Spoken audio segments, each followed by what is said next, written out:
La energía solar, los efectos fotoeléctrico y fotovoltaico, con la participación de los compañeros de la carrera de Ingeniería Mecánica, Facultad de Ingeniería, UMSA. En esta ocasión tocaremos los siguientes puntos: energía solar, conceptos básicos, energía desde el sol a la tierra, tipos de energía solar fotovoltaica, efecto fotoeléctrico, efecto fotovoltaico, celda fotovoltaica, paneles solares y fusión nuclear. La energía solar. Primeramente definamos qué es energía solar. Se refiere a la energía que proviene del Sol y llega al planeta, en forma de luz, calor y rayos ultravioleta. Esta es una energía limpia y renovable, ya que su fuente es el Sol, que es considerado un recurso inagotable porque la cantidad de energía que emite es demasiada a escala humana. La energía que el planeta recibe por parte del Sol es mucho mayor de la que los humanos consumen a diario. Sin embargo, esta energía no la podemos aprovechar en este estado, porque su distribución es uniforme sobre toda la superficie del planeta. Ahora definamos unos conceptos básicos para que entendamos mejor el tema. Onda electromagnética. ¿Qué entendemos por onda electromagnética? Básicamente es el flujo de energía mediante campos eléctricos y campos magnéticos que se desplazan en forma de ondas. Radiación. Llamamos radiación al flujo de energía en forma de partículas u ondas electromagnéticas. La radiación depende principalmente de la temperatura del cuerpo que lo emite. Como se puede observar en la imagen, un ejemplo de radiación sería del Sol a la Tierra o la radiación de una supernova. Estos son algunos ejemplos de fuentes de radiación. Y las clasificamos a través de un espectro electromagnético, que comprende desde una radiación de energía baja hasta una radiación de energía alta. En la imagen podemos observar al lado izquierdo se encuentra la radiación de baja frecuencia y al lado derecho la radiación de alta frecuencia. Y la luz visible se encuentra a 10 a la 15 Hz.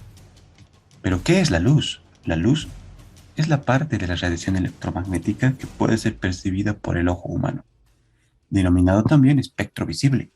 La luz, al igual que todas las radiaciones electromagnéticas, está formada por partículas elementales desprovistas de masa, denominadas fotones. Entonces nos preguntamos, ¿qué es un fotón? Un fotón es la partícula elemental responsable de las manifestaciones cuánticas del fenómeno electromagnético, es decir, poseen propiedades de ondas y partículas. El fotón tiene una cantidad fija de energía que solo depende de la frecuencia de la onda. Recalcando, el fotón es la partícula de todo el espectro y no solo de la luz. Ahora analicemos cómo va la energía desde el Sol hasta la Tierra. Comenzamos en el Sol. El combustible del Sol es el hidrógeno. Reacciona cuando dos átomos de hidrógeno chocan para formar un átomo de helio y además liberan energía. Esta reacción se denomina fusión nuclear. La energía que es liberada primero pasa por la zona de radiación, luego por la zona de convección y finalmente a través de fulguraciones. Entonces, la radiación solar es generada por una serie de reacciones de fusión nuclear que se producen en el Sol y como consecuencia emiten tres radiaciones electromagnéticas que llegan a la Tierra, las cuales son la radiación infrarroja, visible y la ultravioleta. Finalmente, de la radiación solar que emite el Sol a la Tierra, una parte es absorbida por la atmósfera, otra parte es reflejada a la atmósfera y la última parte es reflejada al espacio. De esta última, una mayor parte se escapa al espacio y otra pequeña parte no se va a poder escapar y se queda en la atmósfera, creando un efecto invernadero natural. Sin embargo, con la creación de más gases de efecto invernadero, por la existencia de fábricas en el planeta, la mayor parte del calor se queda en la atmósfera y es menor el calor que se escapa al espacio. A esta la denominamos efecto invernadero no natural. Entonces, la energía solar es la energía que proviene del Sol. Esta energía es amigable con el ambiente, puesto que si la utilizamos podríamos reducir el consumo de combustibles como por ejemplo el petróleo y otros hidrocarburos que son generadores de gases de efecto invernadero. También se podría decir que es una energía gratis.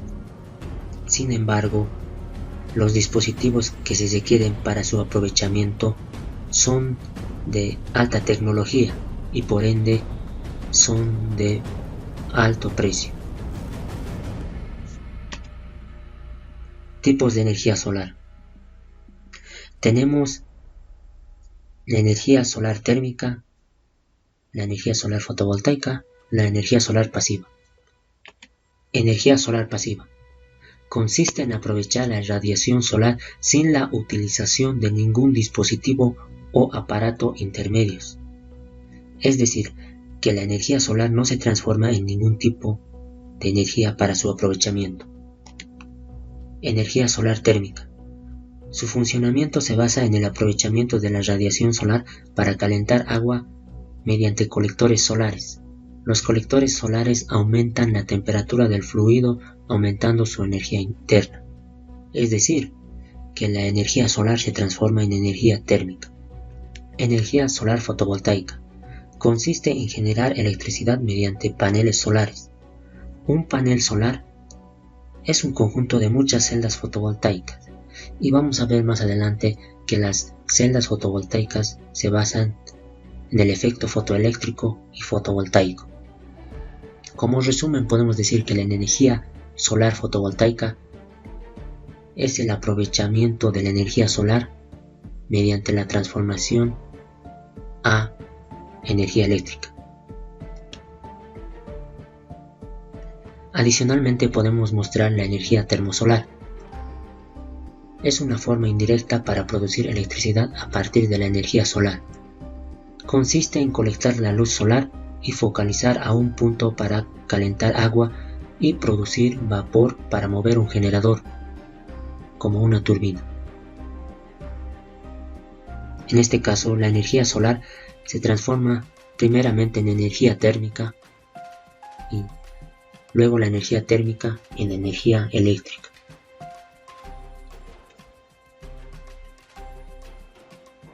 Entonces tenemos la energía solar pasiva, que consiste en que no transformamos la energía solar en ningún otro tipo de energía. La energía solar térmica, que consiste en transformar la energía solar en energía térmica. La energía solar fotovoltaica, que consiste en transformar la energía solar en energía eléctrica. La energía termosolar, que consiste en transformar la energía solar en energía térmica y luego en energía eléctrica. Entonces, nosotros en esta ocasión nos vamos a enfocar en la energía solar fotovoltaica. Entonces, tenemos como representante al panel solar. Un panel solar está compuesto de muchas celdas fotovoltaicas. Y como habíamos dicho, las celdas fotovoltaicas se basan en el efecto fotovoltaico y el efecto fotoeléctrico. Entonces estudiamos primeramente el efecto fotoeléctrico. Efecto fotoeléctrico. El efecto fotoeléctrico fue descubierto accidentalmente en 1887 por el alemán Heinrich Hertz, mientras realizaba experimentos acerca de la producción y recepción de ondas electromagnéticas.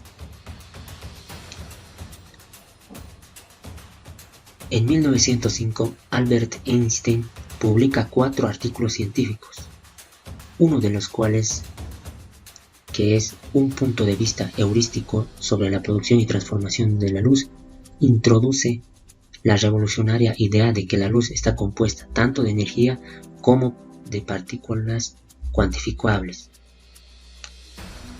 Podemos decir cuantos para Einstein, fotones para la historia.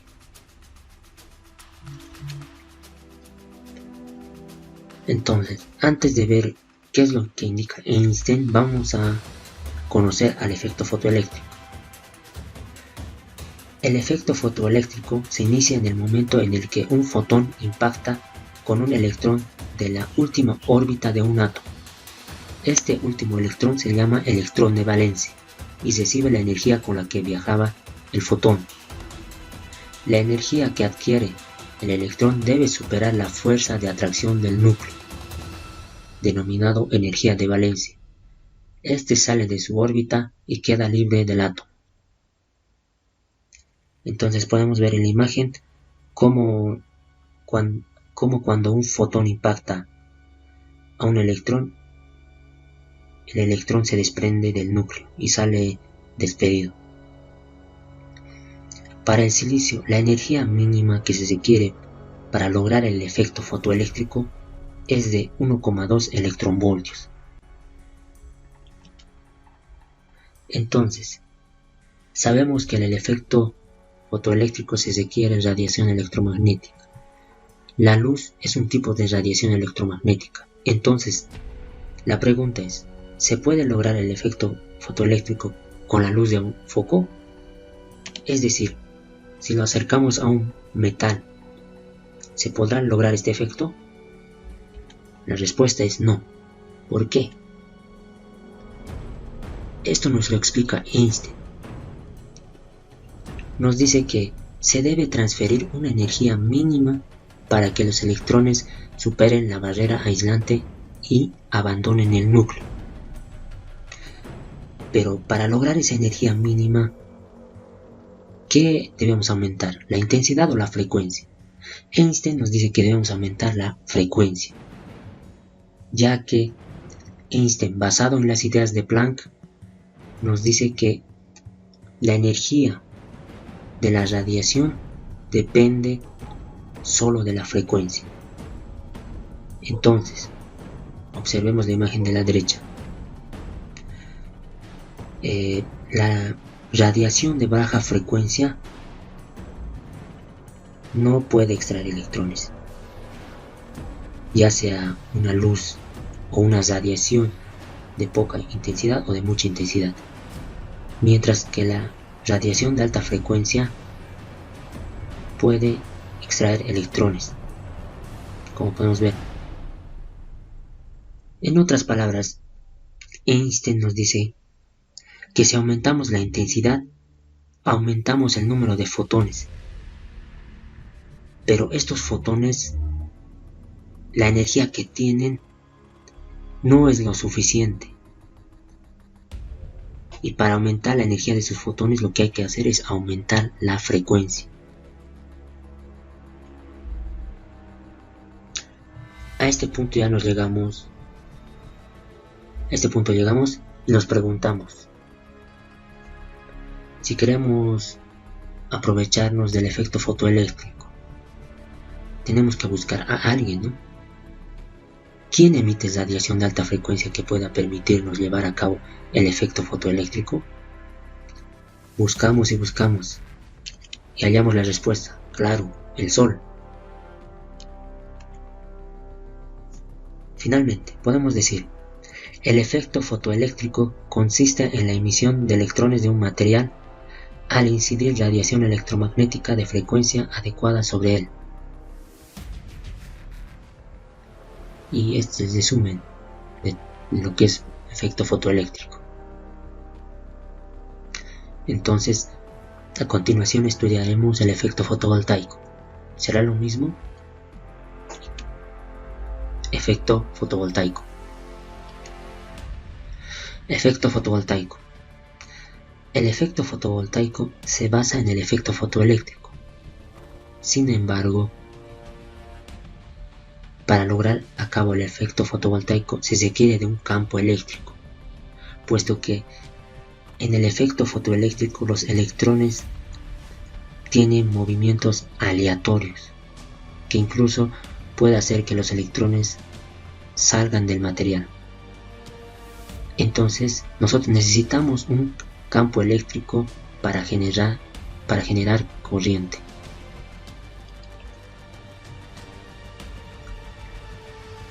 Efecto fotovoltaico. El efecto fotovoltaico consiste en la producción de corriente eléctrica a raíz del contacto de dos piezas de distinto material que se encuentran expuestas a una radiación electromagnética. Mediante el contacto de dos piezas de distinto material vamos a lograr el campo eléctrico que mencionábamos. Lo vamos a explicar un poquito más adelante, más a detalle. Entonces, en la industria lo que se utiliza es una placa de silicio dopado de tipo N y dopado de tipo P. Entonces, al juntar las dos placas de silicio, tendremos una región de tipo P y otra región de tipo N. En nuestra figura, la parte inferior es de tipo P, la parte superior de tipo N. Y al juntar los dos materiales va a aparecer una región de agotamiento. Y en ese lugar no va a haber electrones libres ni agujeros. Debido a que al momento de juntar estas dos placas, los electrones y los agujeros se han movido en ese momento. Entonces aparece un campo eléctrico. Y este campo eléctrico es el que necesitábamos.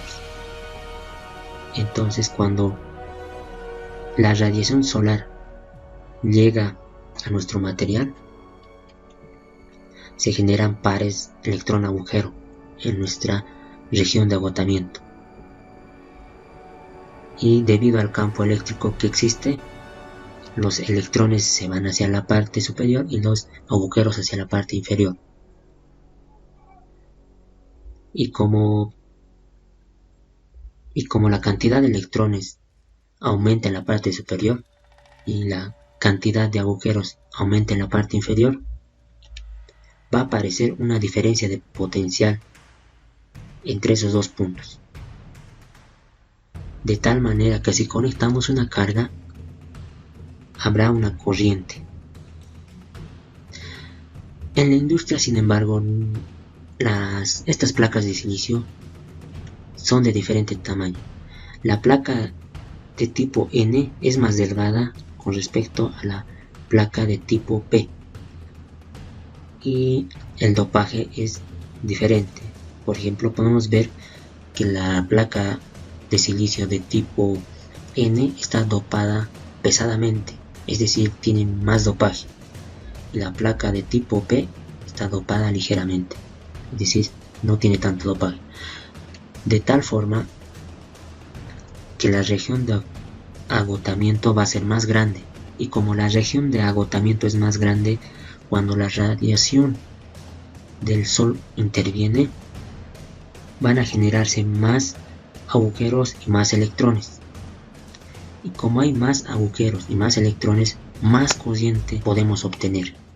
Paneles solares. En esta parte veremos cómo el panel solar produce electricidad, que para su uso se requiere del elemento que es la arena, que tiene que ser convertida en cristales de silicio, como se muestra en la imagen, con un 99.999% de pureza para su uso en celdas.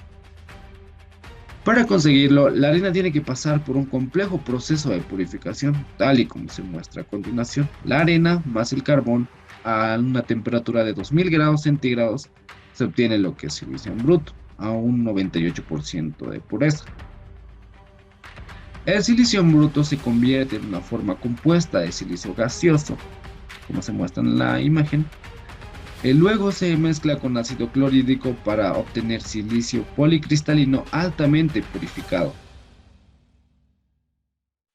Los lingotes de silicio se remodelan y se convierten en láminas muy finas llamadas obleas de silicio. Es decir, la oblea de silicio es el corazón de una celda fotovoltaica. Esto es por su estructura de silicio. Si el proceso químico de los cristales de silicio se lleva un paso más allá, las celdas policristalinas se convertirán en celdas monocristalinas aunque el principio de funcionamiento de ambos siga siendo el mismo. Las celdas monocristalinas ofrecen una mayor conductividad eléctrica, pero son más costosas y por lo tanto no se usa mucho. La celda solar suministra corriente directa, es decir, corriente continua. También se puede ver que la capa superior N es muy delgada, como se podría ver en la imagen, y muy dopada, mientras que la capa P es gruesa y ligeramente dopada. Esto es para aumentar el rendimiento de la celda. La estructura de un panel solar tiene varias celdas fotovoltaicas que están interconectadas. También que los electrones se acumulan en las barras colectoras, como podemos ver en la parte superior, el lado negativo, y en la parte inferior, el lado positivo. Y acá estas son las barras colectoras. Y conectados a través de tiras de cobre, estas son las tiras de cobre, formando una conexión en serie y en paralelo a otras celdas, obteniendo así el panel solar. Se sabe que una sola celda fotovoltaica produce solo alrededor de 0.5 voltios, que por la combinación en serie y en paralelo de las celdas aumenta la tensión y la corriente a un rango utilizable. La capa de láminas de EVA, que se ve en la imagen, protege ambos lados de golpes y vibraciones, humedad y suciedad. También sabemos que hay dos tipos de estructuras internas de la red cristalina en los paneles solares: policristalinos y están orientados al azar. Como podemos ver, es el policristalino y el monocristalina.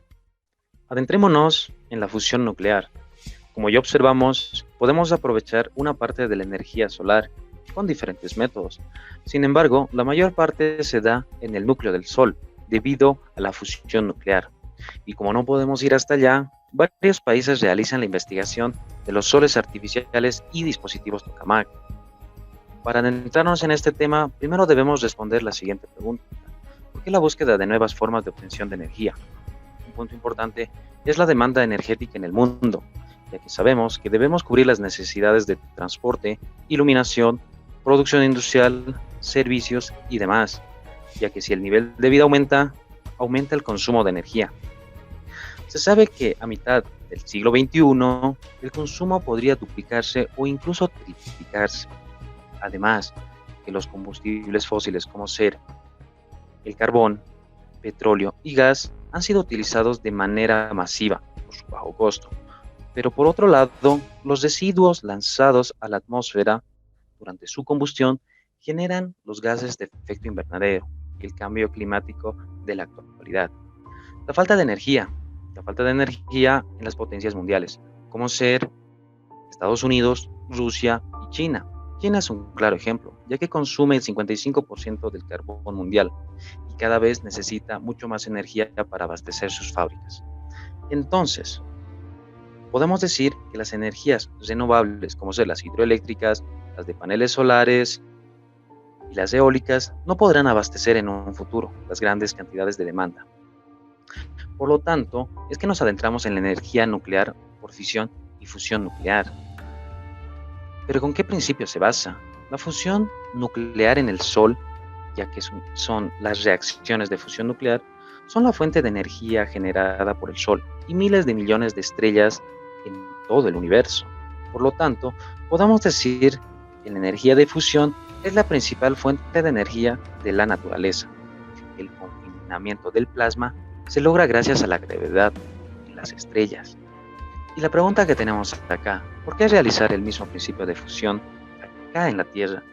La respuesta: porque no generan residuos radioactivos, además que es altamente segura y nos genera grandes cantidades de energía. ¿Pero cómo se logra esto? Se logra con dos núcleos que entran en fusión y forman un núcleo más pesado. Entonces, acá tenemos el deuterio y el tritio. El deuterio es un isótopo que se encuentra en gran cantidad en el agua, y el tritio, al aunque no es natural, se le puede obtener con la irradiación del litio con neutrones.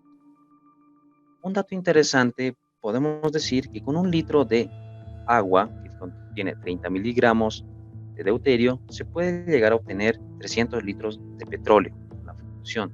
Aquí podemos observar el deuterio y el tritio en la parte de central, la fusión, y nos genera helio, neutrón y lo más importante, que es la energía, que se puede llegar a producir hasta unos 35 millones de kilovatios. Las uniones que se hace generalmente es el deuterio y el tritio, en donde se generan helio, que es un gas inerte, neutrón y energía. El plasma llega a alcanzar una temperatura de 100 millones de grados Kelvin. En otra combinación, el deuterio-deuterio llega a alcanzar 10 veces mayor esa temperatura. En el deuterio helio llega a alcanzar hasta 50 veces esa temperatura. Entonces nos preguntamos cómo podemos confinar este plasma. Y ahí es donde entran los dispositivos tipo tokamak, que genera o que viene del acrónimo que tenemos acá, que significa cámara toroidal y bobina magnética. Aquí podemos observar el esquema y las partes de un dispositivo tipo tokamak. Muchos países ya cuentan con estos, como ser Japón, China, Estados Unidos, Corea del Sur y la Unión Europea. Pero ¿con qué principio magnético podemos contener el plasma? Le llamamos confinamiento magnético. Existen dos tipos de confinamiento, el inercial y el magnético. En el magnético es en el cual un plasma caliente se mantiene aislado de las paredes del reactor mediante campos magnéticos. En este caso existe la configuración abierta y cerrada. Tomamos la cerrada, en donde la geometría es toroidal y el plasma está confinado en un volumen finito, como podemos ver acá. Para la estabilidad se superponen al campo toroidal otro perpendicular en dirección poloidal. Las líneas de campo resultante giran helicoidalmente alrededor del eje del toro, como vemos acá. Entonces, podemos decir que el objetivo del confinamiento magnético es mantener la combustión del plasma de los productos de fusión, ya que llegan a grandes temperaturas. El futuro de la fusión. El futuro de la fusión estaría en manos del HL2M, Sol Artificial de China, presentado en 2020, que llegó a una temperatura de 120 millones de grados centígrados. Y el proyecto ITER, que se empezó a construir en 2006 y terminará su construcción en 2030. Bien, ya que muchos piensan que será la solución a la gran demanda de energía en el mundo, aún están en investigación, pero podrían ser la solución a un futuro. Muchas gracias por su atención. Nos vemos a la próxima.